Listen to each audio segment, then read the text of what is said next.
certo?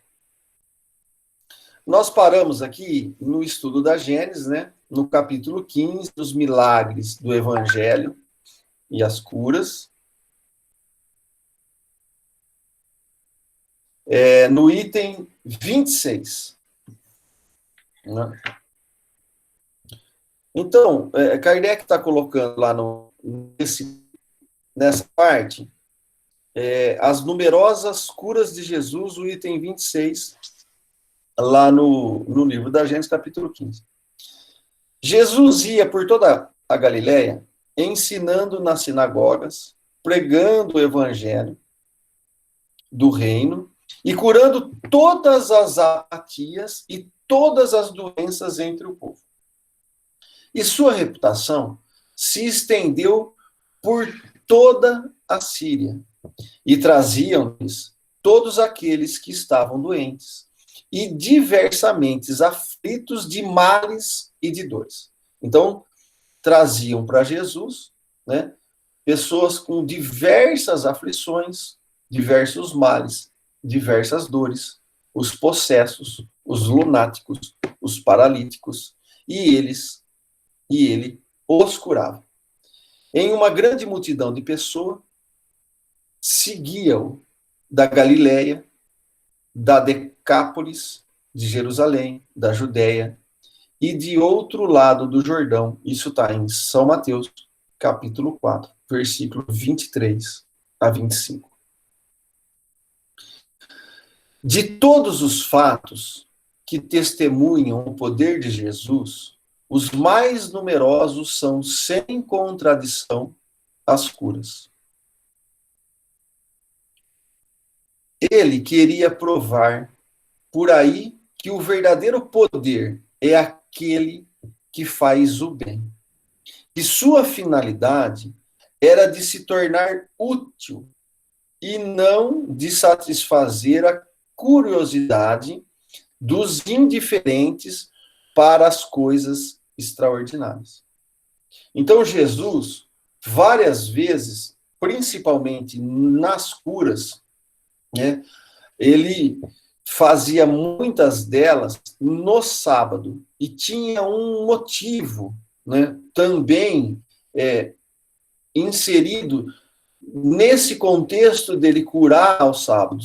Porque uma das propostas que Kardec está analisando no item 27 é que essas curas, elas queriam provar o verdadeiro poder de Jesus, não no sentido de força, mas no sentido de fazer o bem ao próximo, né? De auxiliar em todas e quaisquer aflições, né? Sejam lá os males físicos, os males psíquicos, os possessos, né? Como está elencado no item 26.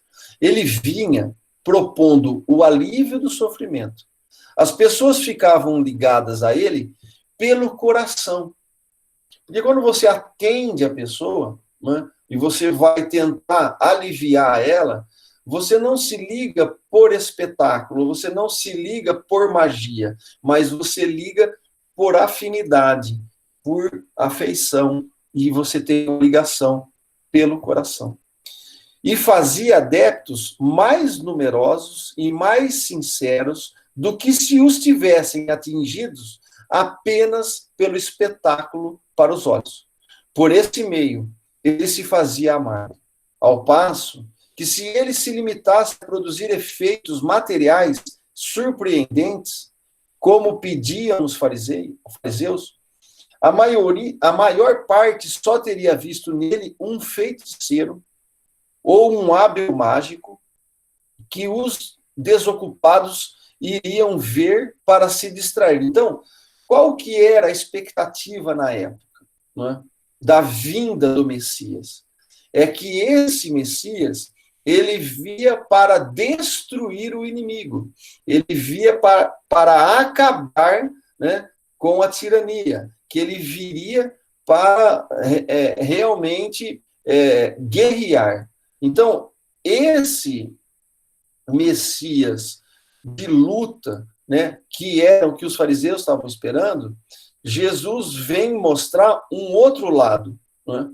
E se ele fosse fazer, e toda hora ele era tentado, né? Tentado assim, ele era provocado a fazer esses espetáculos, né? Se você é filho mesmo de Deus, faça isso, faça aquilo. Toda hora pediam para ele que ele pudesse fazer efeitos materiais, né? Então, isso é uma cultura que está muito enraizada para nós ainda, né? Nós trazemos ainda esses resquícios. Queremos, às vezes, ao buscar o centro espírita, por exemplo, né, manifestações físicas, manifestações miraculosas, queremos um agraciamento diferencial da espiritualidade para conosco, né? Então, tudo isso ainda, por nossa ignorância, por nossas imperfeições, e por a gente estar caminhando no processo evolutivo, isso ainda está muito latente em nós, né? Então, essas coisas justamente é o que Jesus veio combater. Olha, não é pelos efeitos miraculosos, não é pelos efeitos materiais, mas sim pelo o processo de se tornar útil, de satisfazer o irmão nas suas necessidades, é que você vai se ligar ao coração. Fora disso, você só vai ligar às impressões, e esses efeitos, por mais que surpreendam, não vão, em verdade, acabar modificando o fórum íntimo da nossa crença. Então, Kardec é muito lúcido nisso, e ele coloca por várias vezes, até na Revista Espírita, que o proselitismo, né, o espiritismo não vem buscar nisso forçadamente, que mais vale aquele que leu e compreendeu do que aquele que está ali buscando um espetáculo, né, ou alguma coisa de efeitos físicos. E numa passagem de André Luiz, tem não sei qual que é o mentor, não lembro agora, se é o Calderaro que conversa, que enquanto na espiritualidade eles estão procurando colaboradores no anonimato que possam doar-se, né, de corpo e alma, né, nas pequenas tarefas, nós, encarnados, estamos buscando médiums que possam fazer os efeitos de show piracotécnicos, né, que convençam pelas nossas sensações físicas, né, que toquem-nos os sentidos do olhar, do paladar, do olfato, do tato, né, e a espiritualidade vem falando, olha, o caminho que nós procuramos é outro, né? Então, eu acho que é por aí que Kardec está analisando essa passagem de Jesus. E assim, quando João Batista lhe envia seus discípulos para indagar se ele era o Cristo, ele não disse eu sou, porque todo impostor teria podido dizer o mesmo. Ele não falava nem de prodígios e nem de coisas maravilhosas, mas lhes responde simplesmente: ide dizer a João, os cegos veem, os doentes são curados, os surdos escutam, o evangelho é anunciado aos pobres.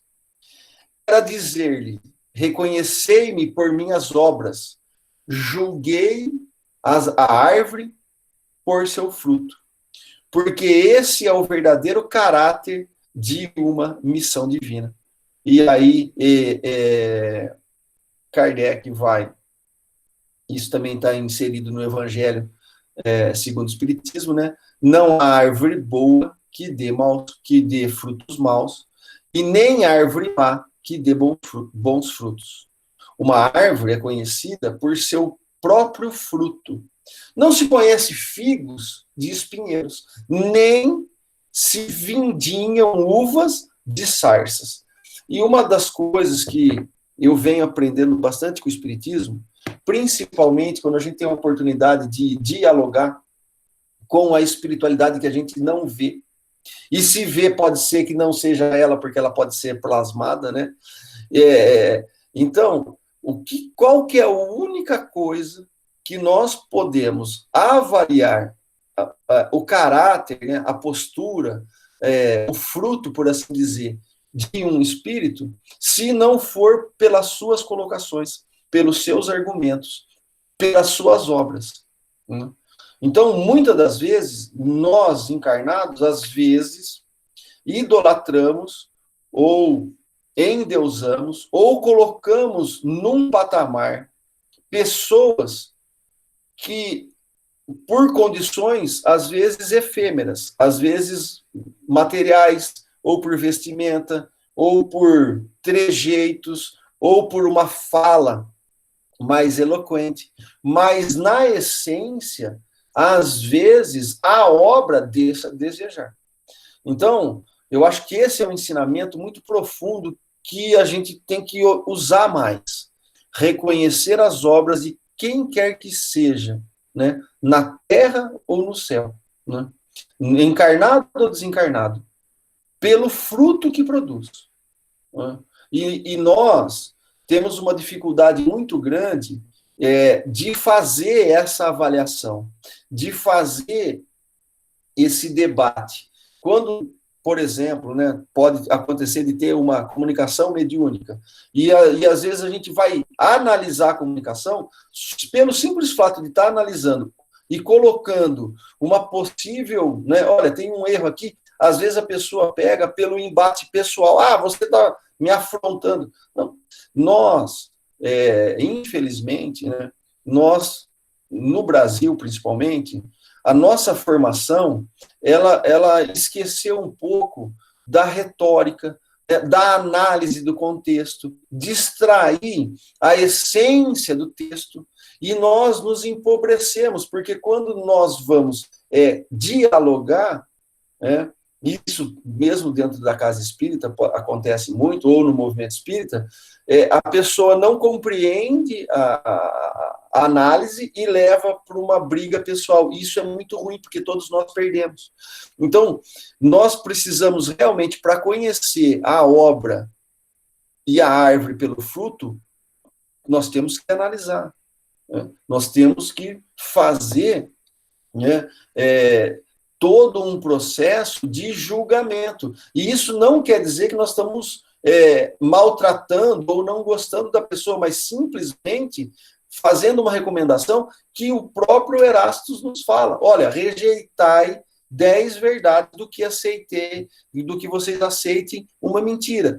Por quê? Porque se nós aceitarmos uma coisa que não é verdade, o que vai acontecer? Nós vamos ficar prisioneiro desse erro.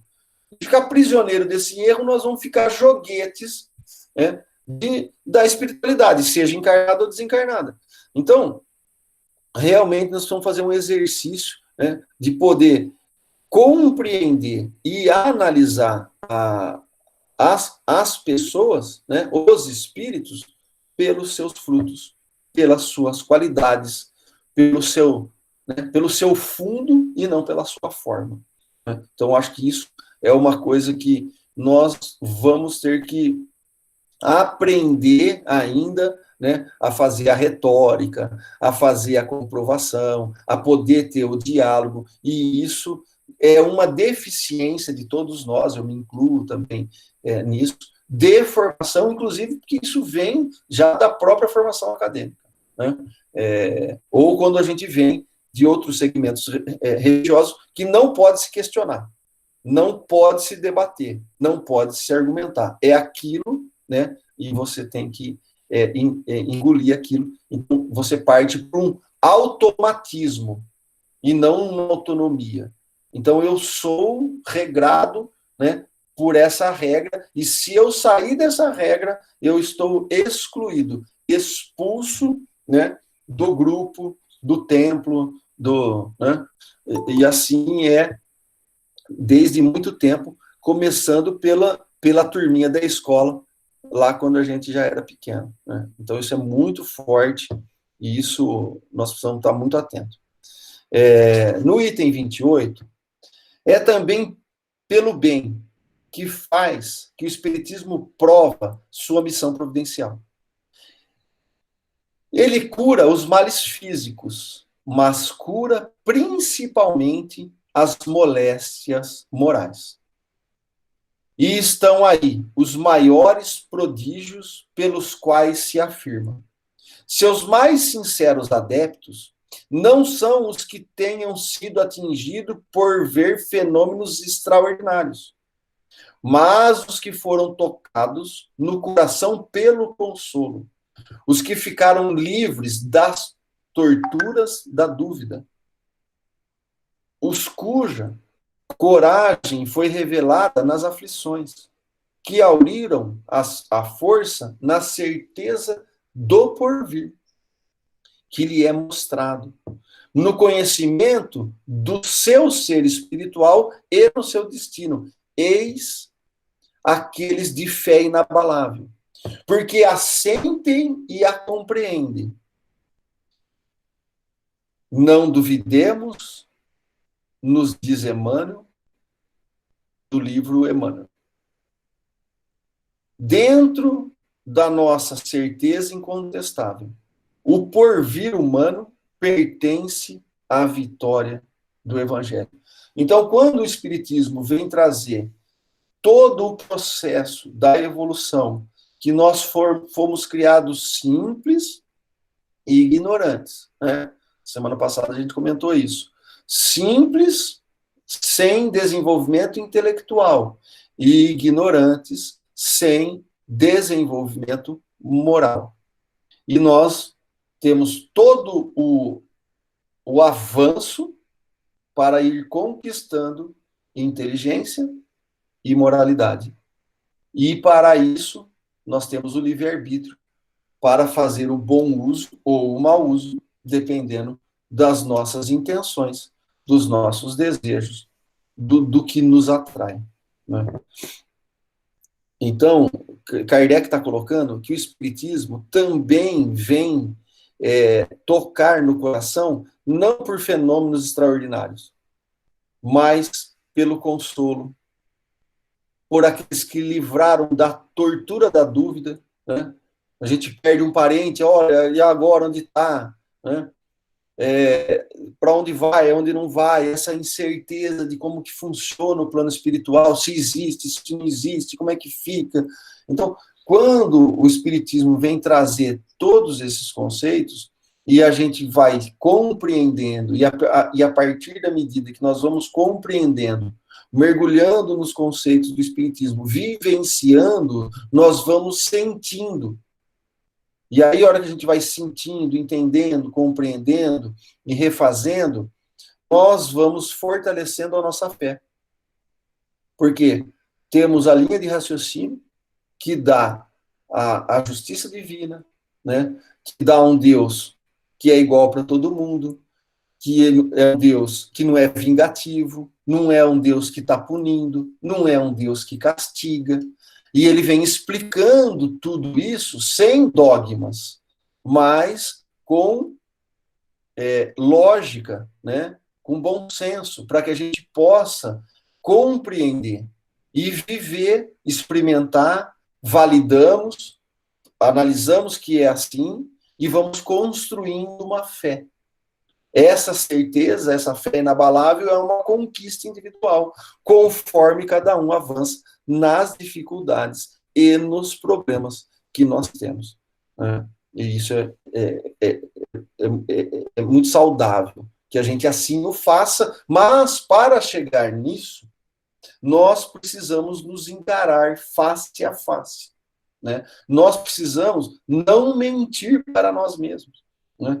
Porque se a gente pegar, por exemplo, alguns livros, né, de confissões, se nós aplicarmos o processo da confissão não para o outro, né, não para o padre, mas uma confissão para nós mesmos, aonde todos os atos da minha vida eu vou fazer sem mentir para mim mesmo, e sempre refletindo, e a hora que eu erro, eu também vou confessando isso dia a dia, para reparar, eu vou conseguindo ajustar e vou conseguindo encontrar a minha voz, né? O meu saber, a minha compreensão, que é diferente, e aí eu vou criando uma autonomia, né? E deixo de ser, né, alguma coisa que está ali regrada por um monte de regras que, na verdade, às vezes passam longe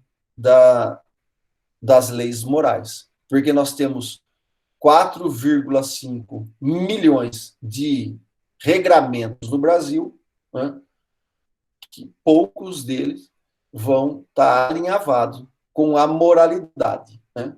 Então, o que é moral nem sempre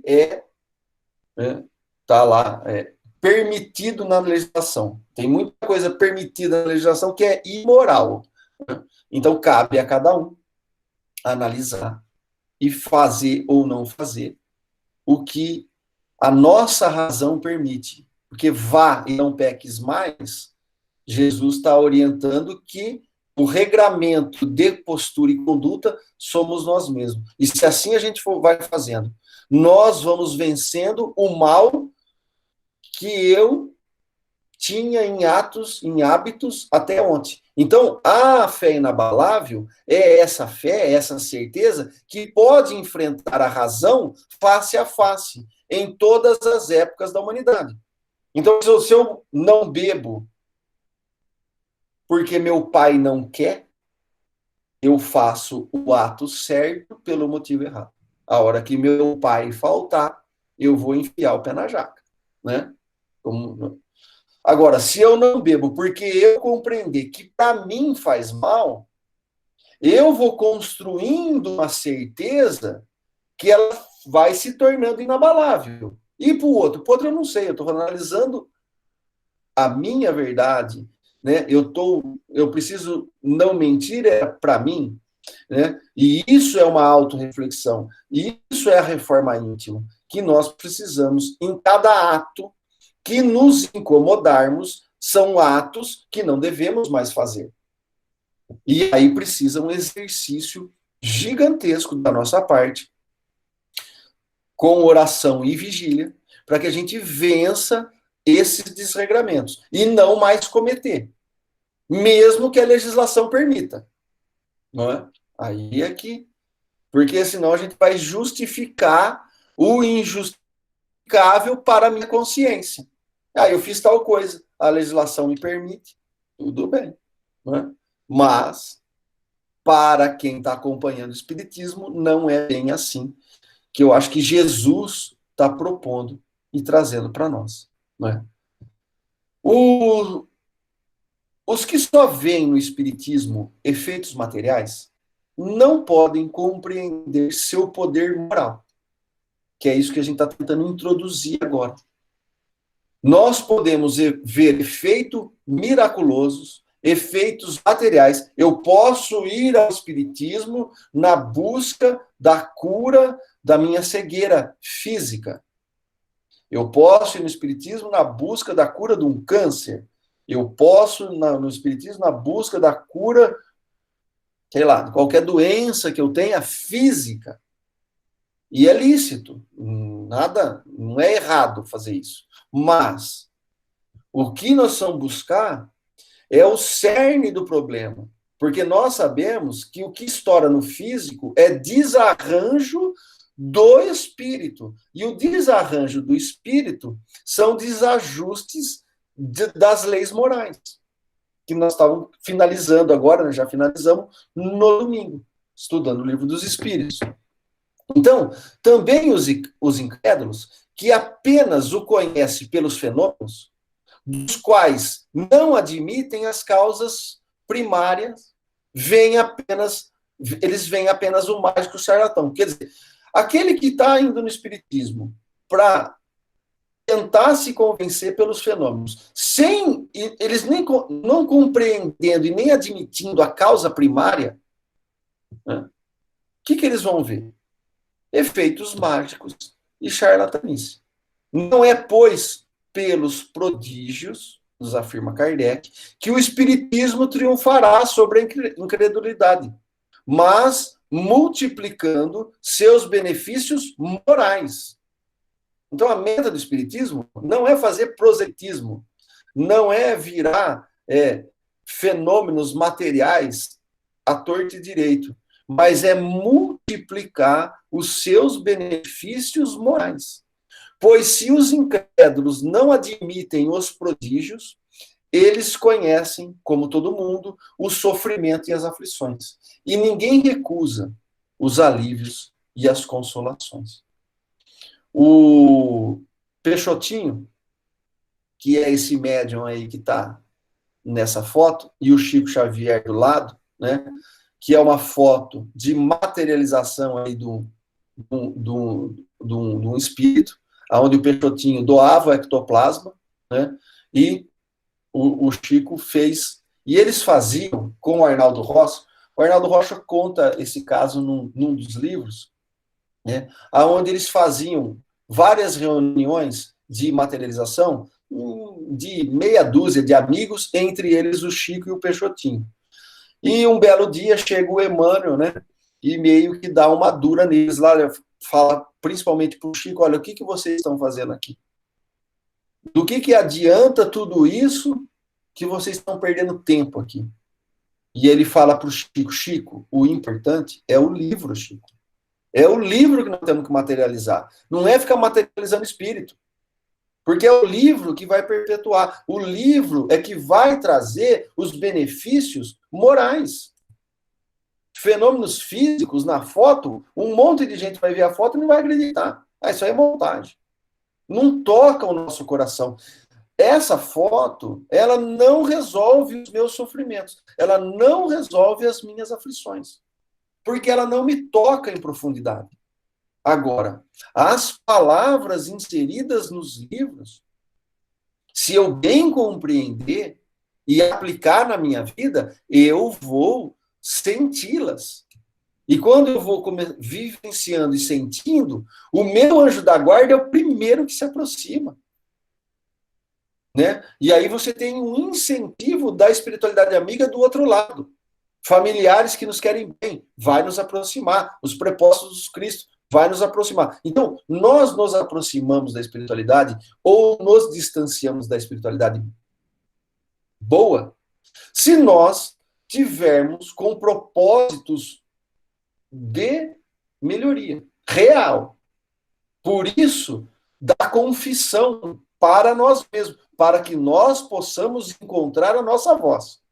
Porque se eu ficar o dia inteiro na baderna mental, e aí, 8 horas da noite, né, eu vou ter uma reunião mediúnica e vou tomar um banho às 7, passar um perfume, pôr a melhor roupa e pôr o evangelho debaixo do braço e ir lá no centro, transvestido de bonzinho, eu tô mentindo para mim mesmo e não estou encontrando nem a minha voz, não estou fazendo todo o processo de moralidade que eu precisaria colocar em mim mesmo, e eu estou enganando a quem? Né? Só para falar para minha mulher, para minha filha, para minha mãe, para o meu pai, olha como ele se transformou, ele está indo lá na casa. Aí amanhã eu faço um monte de burrada, né? Ou eu tenho uma semana inteira, né? Eu vou lá na igreja, né? Era assim antes, no começo, né? Você se confessa para o padre, dá lá 10 Ave Maria, 10 Pai Nosso, aí você tem a semana inteira para errar de novo. Aí depois você vai lá, né? Então, é um processo que o Espiritismo vem libertar. Ele vem demonstrar que esse caminho ainda são resquícios de endeusamento, né? Que está lá no primeiro mandamento, né? De Moisés. Não idolatrareis, né? Nem nada que tem em cima da terra, nem nas profundezas das águas, nada. Né? Eu sou o Senhor seu Deus. Então nós não entendemos ainda esses mandamentos lá do Decálogo. Né? Então nós vamos ter a característica mediúnica e as categorias mediúnicas de efeitos físicos? Vamos. Né? E temos vários exemplos, temos vários livros que servem para colocar a ciência à prova do espírito para que, estudando, chegue na moralidade. Então, precisamos desprezar os efeitos físicos? Não, não é isso. Mas nós precisamos compreender qual que é o propósito do Espiritismo. Porque senão nós só vamos ficar na parte física, né? Então nós não vamos completar nem o Adão. Nós vamos acabar de completar o Adão para começar a colocar o Cristo, né, no sentido de todas as suas leis morais, em nós mesmos.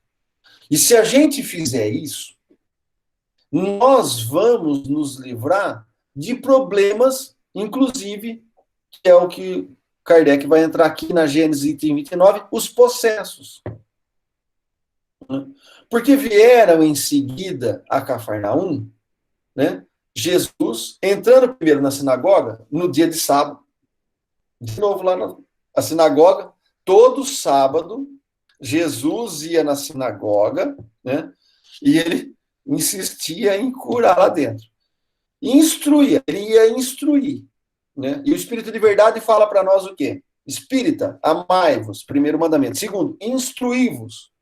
E Jesus, no sábado, ele ia na sinagoga instruí-os. Ele ia instruir todo mundo. E eles se espantavam com a sua doutrina. Porque ele os instruía como quem tem autoridade. Que autoridade? Chicote, espada, né? Não, autoridade moral. E não fazia como os escribas. Ora, encontrava-se na sinagoga um homem possuído de um demônio impuro que brandava, dizendo: que há entre vós e nós, Jesus de Nazaré? Sois vós viestes para nos perder? Eu sei o que vós sois. Sois o santo de Deus. Mas Jesus, falando-lhe com ameaça, disse-lhe: cala-te e saia desse homem. Então, o espírito imundo, agitando-se com violentas convulsões e lançando um grande grito, saiu dele. Todos ficaram surpresos e se indagavam uns dos outros: o que é isso? Que nova doutrina é essa? Ele comanda com autoridade mesmo os espíritos impuros e eles o obedecem? E isso está em São Marcos, capítulo 1, versículo de 21 a 27. O Emmanuel, ele comenta um trechinho de Marcos 1, 20. Kardec coloca aqui os versículos de 21 a 27. O Emmanuel, um antes, né, ele comenta assim: e logo o chamou, lá em Fonte Viva. Em alguns círculos do cristianismo, semelhante passagem, alusiva ao encontro do Senhor com os discípulos, é interpretada simplesmente como sendo um apelo do Cristo ao ministério religioso. Todavia, podemos imprimir-lhe significado mais amplo. Em cada situação do caminho, é possível registrar o chamamento celeste. No templo familiar, onde surgem os problemas difíceis, ante o companheiro desconhecido que pede cooperação, à frente do adversário que espera entendimento e tolerância, ao pé do enfermo que aguarda assistência e carinho, à face do ignorante que reclama socorro e ensinamento, junto à criança que roga bondade e compreensão. Por onde formos, Jesus, mestre silencioso, nos chama ao testemunho da lição que aprendemos. Nas menores experiências, no trabalho ou no lazer, no lar ou na via pública, eis que nos convida ao exercício incessante do bem. Nesse sentido, o discípulo do Evangelho encontra no mundo o santuário de sua fé e na humanidade a sua própria família, assinalando, pois, a norma cristã como inspiração para todas as lides cotidianas. Ouçamos a palavra do Senhor em todos os ângulos do caminho, procurando segui-lo com invariável fidelidade hoje e sempre. Então, para que a gente possa não ter afinidade com a espiritualidade negativa, má, que quer a nossa derrubada, nós precisamos estar acompanhados de um espírito com envergadura moral, porque é pela moral que nós, ou a espiritualidade, vai ter a força de repulsão ou de atração para transformar os nossos irmãos com estágio moral inferior. Então, não é muito difícil entender que para não termos a presença do espírito nos infernizando no mal, nós precisamos estar no bem. Simples assim. Agora, fazer isso no cotidiano, como Emmanuel está colocando aqui, né? Jesus é um mestre silencioso. E ele nos chama ao testemunho a cada lição que aprendemos, nas menores experiências, seja no trabalho, no lazer, no lar ou na via pública. Nós usamos muito mal a palavra oração. A oração é a ação da hora.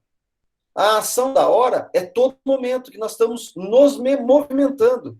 Então, nós estamos em oração, nós estamos na ação da hora, no trabalho, no lazer, no lar, na via pública, em qualquer lugar.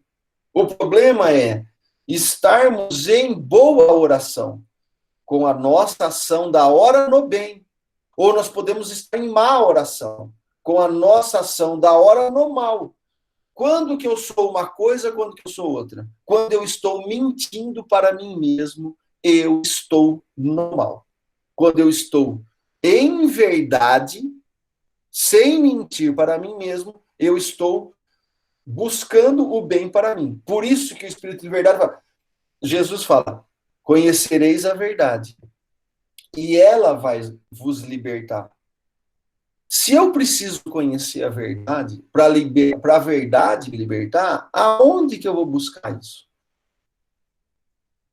Se não for dentro de mim mesmo, em todos os atos, em todas as orações da minha vida. E para isso eu preciso ser autêntico. E para ser autêntico eu não posso mentir para mim mesmo. E se eu não mentir para mim mesmo, eu vou estar alinhado com a verdade. Posso até estar errado. Com certeza, não vou ter a verdade, né, de Jesus. Porque a minha capacidade de desenvolvimento moral e intelectual não é a mesma do Cristo. Porque todos nós nascemos simples e ignorantes. E estamos, cada um, na sua fase evolutiva e no seu estágio, que é diferente. Então, o do meu irmão não é igual ao meu. Então, eu não vou querer exigir dele a mesma força de ação e de tomada de decisão que eu tenho, porque eu sou um, ele é outro. E se nós compreendermos isso, eu preciso ser verdadeiro comigo e tudo fazer de todo o coração, com toda a minha alma, com todas as minhas forças, para ajudá-lo. Ah, ele vai conseguir ou não vai? Aí é outro problema.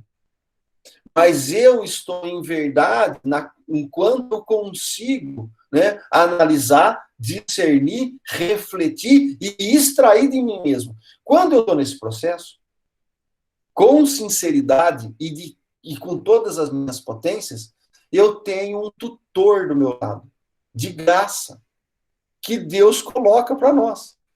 Basta que a gente, na oração e na vigília, na força de vontade, que é a fé, lutarmos contra as nossas mazelas, para que eu tenha imediatamente do meu lado o meu anjo da guarda, ou um familiar que está com uma condição de me ajudar, ou qualquer colaborador, por exemplo, da casa espírita ou da casa religiosa que a gente frequenta, e dependendo do tamanho da nossa vontade, até Jesus ali junto com a gente.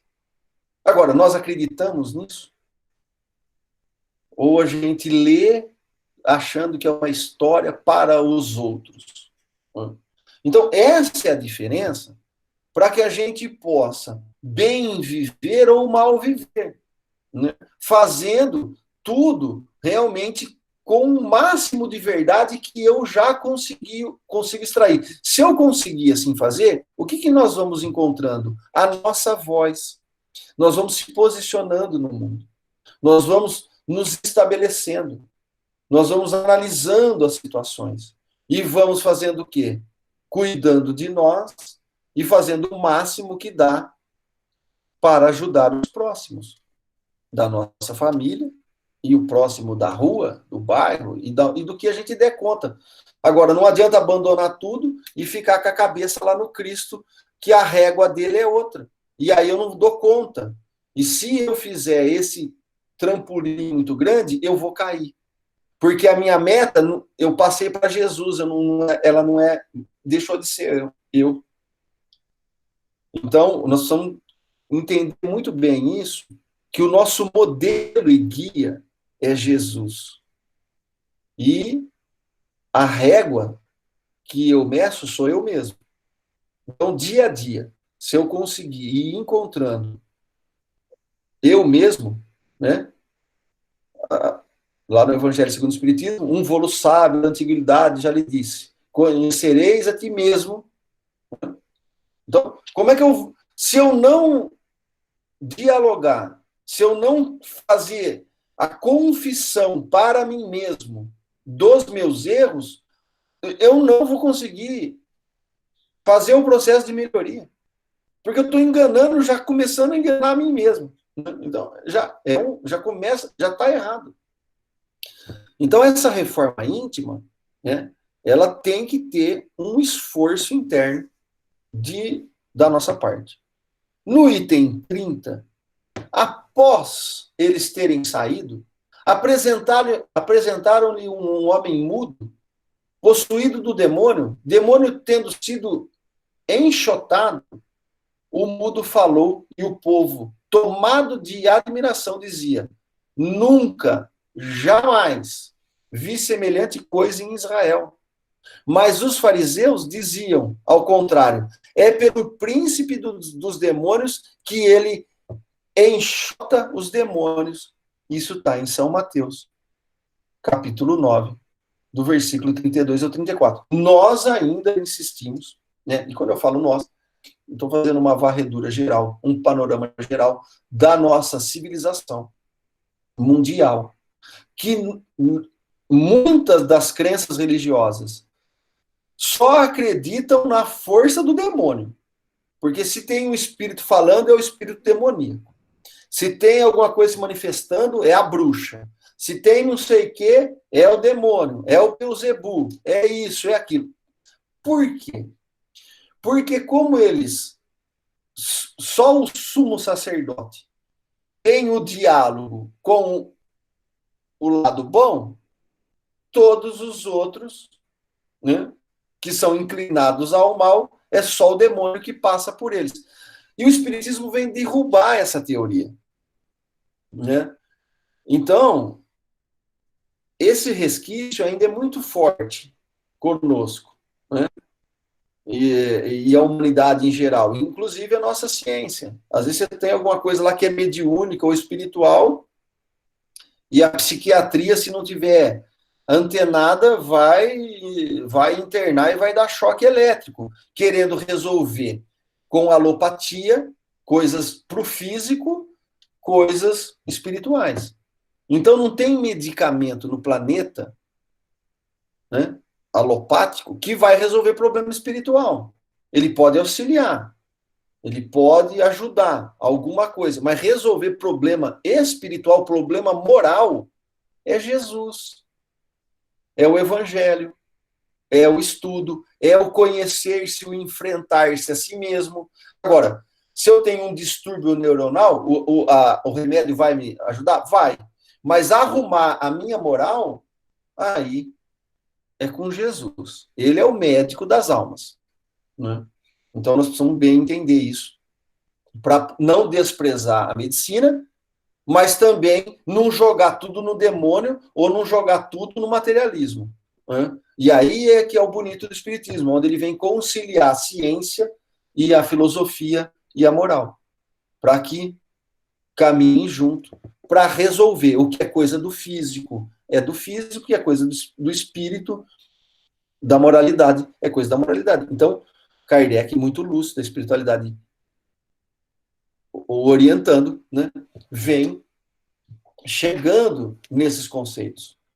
Quando ele veio ao lugar onde estavam os outros discípulos, viu uma grande multidão de pessoas em volta deles e de escribas que disputavam com eles. Logo, todo o povo, tendo percebido Jesus, foi tomado de assombro e temor e correram para o saudar. Então, ele lhes indagou: do que disputar em conjunto? Né? O que estava acontecendo ali? Que aquela multidão aglomerada lá? O que estavam disputando ali com os escribas? E um homem entre o povo, tomando a palavra, disse: mestre, eu trouxe meu filho, que estava possuído de um espírito mudo. E em qualquer lugar que ele se apodere de meu filho, ele lança contra o chão, o menino espuma, trinca os dentes, fica todo seco. Pedi para os vossos discípulos que o curassem, mas eles não puderam. E Jesus responde: ó gente incrédula, até quando estarei convosco? Até quando vós sofrereis? Conduzi a mim.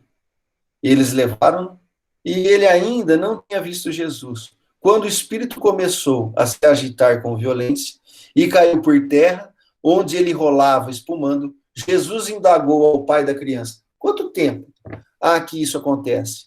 Desde sua infância, disse o pai. E o espírito o tem frequentemente lançado várias vezes no fogo e outras tantas na água para fazê-lo perecer. Mas, se podeis alguma coisa, tende compaixão de nós e nos socorreis. Jesus respondeu-lhe: se vós puderdes crer, tudo é possível àquele que crê. Logo o pai do menino, gritando, disse-lhe com lágrimas: Senhor, eu creio, ajuda-me em minha incredulidade. E Jesus, vendo que o povo acorria em massa, falou com ameaças ao espírito impuro e lhes disse: espírito surdo e mudo, saia da criança. Eu te ordeno e não retorne mais aí. Então esse espírito, tendo soltado um grande grito e tendo se agitado em violentas convulsões, saiu e o menino permaneceu como morto. De sorte que vários disseram que ele estava morto, mas Jesus, tendo-o tomado pela mão e o erguendo, ele se levantou. Logo que Jesus entrou na casa, seus discípulos lhes disseram em particular: de onde provém não termos podido expulsar esses demônios? Pergunta os discípulos a Jesus. E Jesus respondeu-lhe: esse tipo de demônio não pode ser expulso por nenhum outro meio, a não ser pela prece e pela obediência. Então, vai ter condições que, para dialogar ou para se impor com qualquer tipo de espíritos, é só pela moral. Não é com nada físico, nada material, não tem talismã, não tem água benta, não tem sinais, não tem ritos, não tem dogmas, não tem nenhum minério poderoso, não tem nada. O que o Livro dos Médiuns nos ensina, o que a Gênesis está trazendo, e Kardec vai desdobrar isso, é que o poder sobre um espírito, ele é de envergadura moral, não é de envergadura intelectual, mas é de envergadura moral. Né? Eu estava lendo isso no livro dos Médiuns, aqui no item, ele vai comentar isso numa pergunta e resposta, no capítulo 25 das evocações. Estou lembrando agora, não coloquei aqui, né? Aonde... E este versículo, para a gente fechar, tá? Capítulo 9, versículo de 13 a 28. O Emmanuel, ele vai pensar aqui, né? Uma condição comum. No versículo 24. Imediatamente o pai do menino, clamando com lágrimas, disse: Eu creio, Senhor, ajuda a minha incredulidade. Isso está no livro Pão Nosso, item 123. Eu gostaria de deixar essa reflexão para a gente encerrar, né? Aquele homem da multidão, nos diz Emmanuel, em se aproximando de Jesus com um filho enfermo, constituiu expressão representativa do espírito comum da humanidade terrestre. Os círculos religiosos comentam excessivamente a fé em Deus. Todavia, nos instantes da tempestade, são escassos os devotos que permanecem firmes na confiança. Revelam-se as massas muito atentas aos cerimoniais do culto exterior. Eles participam das edificações alusivas às crenças. Contudo, ante as dificuldades do escândalo, quase toda a gente resvala no despenhadeiro das acusações recíprocas. Vê que bonito que o Emmanuel está trazendo, né? Revelam-se as massas muito atentas aos cerimoniais e aos cultos exteriores. Praticam das edificações alusivas à crença.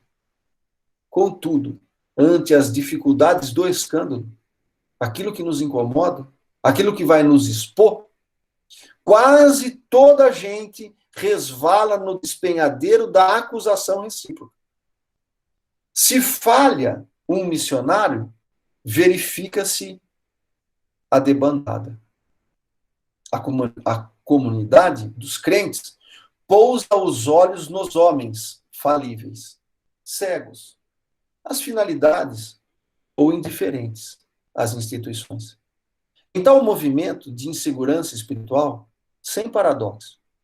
As criaturas humanas creem e descreem, confiando hoje, desfalecendo amanhã. Somos defrontados ainda pelo regime da incerteza, e de incerteza de espíritos infantis, que mal começam a conhecer noções de responsabilidade.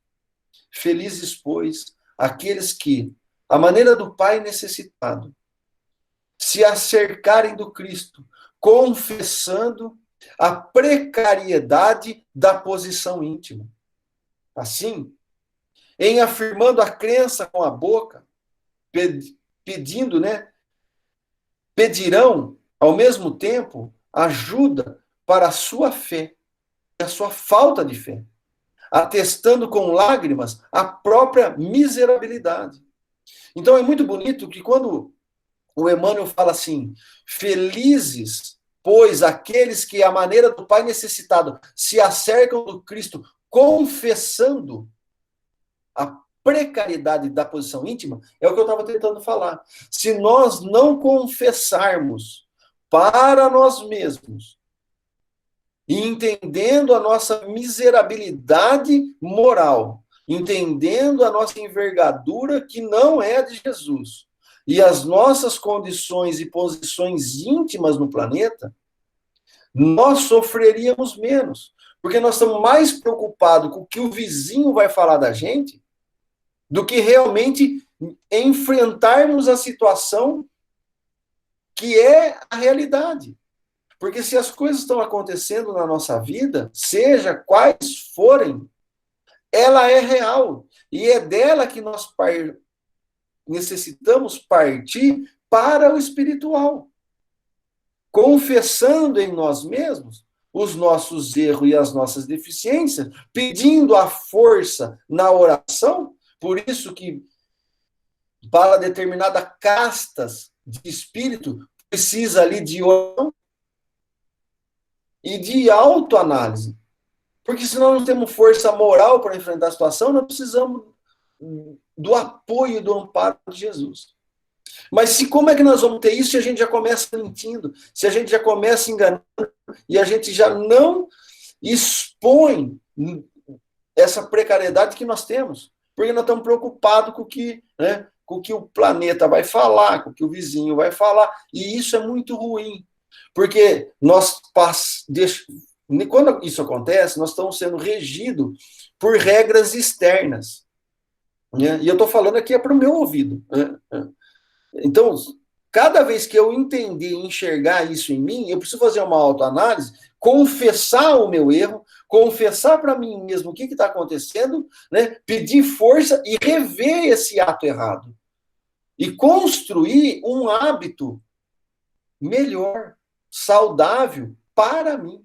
E se assim eu fizer, eu vou atingir os meus familiares, eu vou atingir o meu bairro, eu vou atingir a minha cidade, e eu vou ser a luz que pode iluminar, não só a mim, mas aos que estão mais próximos.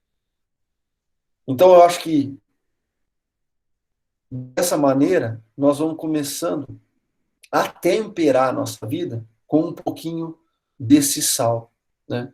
Dessa água viva, dessa vontade de crescer, independente da exposição ou da dificuldade material, né, ou de crença que nós temos para conosco mesmo. Então, eu acho que é isso que eu gostaria de deixar. Agradecer a paciência de todos, né, pedindo a Jesus que nos ampare, que a espiritualidade da casa possa aproveitar os nossos fluidos para socorrer a todos nós, os nossos familiares e tantos que perambulam aí sem um rumo norte, às vezes beirando o desespero, por não crer, né, e não entender os benefícios das dificuldades que nos se apresentam. Então, que essa grande família da Unenlar possa envolver a todos nós, cada canto da nossa residência, cada ser que conhecemos que está passando por dificuldade, cada familiar nosso, que possa receber o abraço e o afago da espiritualidade amiga, e que Jesus nos ampare hoje e sempre. Se alguém quiser comentar alguma coisa,